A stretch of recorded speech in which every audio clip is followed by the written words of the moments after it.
Okay, last winter we created these water barrels to water our animals when we don't have irrigation or secondary water in the winter. So every morning before that I was bringing water out and in 5-gallon buckets, and these have been awesome because we've been able to come out here and just give the animals water right here for the chickens, the pigs, and the goats. But we go through about 110 gallons every month, and so every month I have to drag a hose out here in the winter. Almost 200 feet of garden hose I have to drag out here to fill up these barrels. So I've come up with a new solution that's made things a lot easier, and I just wanted to show you what I came up with. Okay, so before I was having to use three 50-foot industrial hoses, and this was a nightmare every month to drag this out, make sure that they weren't kinked, drag them out through the goat area from the house in order to fill up those barrels. And so what I've come up with is this solution here, which is a lot easier to manage and handle, and it's way quicker. And I'll show you kind of what the setup is here that I have, but basically I'm using a 1/4-inch irrigation line that I can hook up to my hose, and I'll show you how that works.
Okay, so now that I'm here to the water barrels, I have about an extra 20 feet or so on here maybe, and then I literally just stick it in the top of the barrel here and turn it on.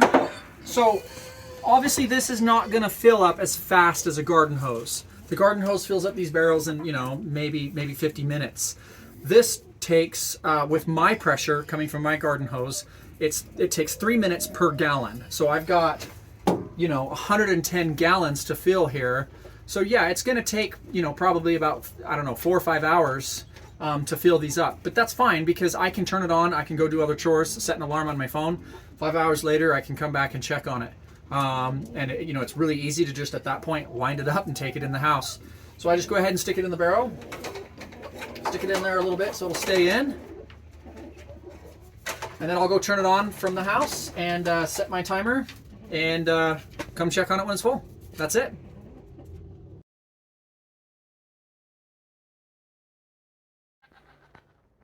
Okay, so the water barrels are empty out there in the animals cage, and it's what, the 2nd of December, 3rd of December, and we got a huge ton of snow. So I'm really grateful that I made this right now because I do not want to go out there and drag that hose across the yard and try to fill up these water barrels right now.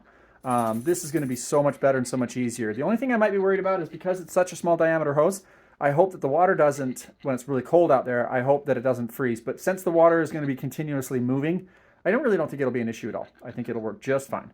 So I'm going to give this a shot in the snow.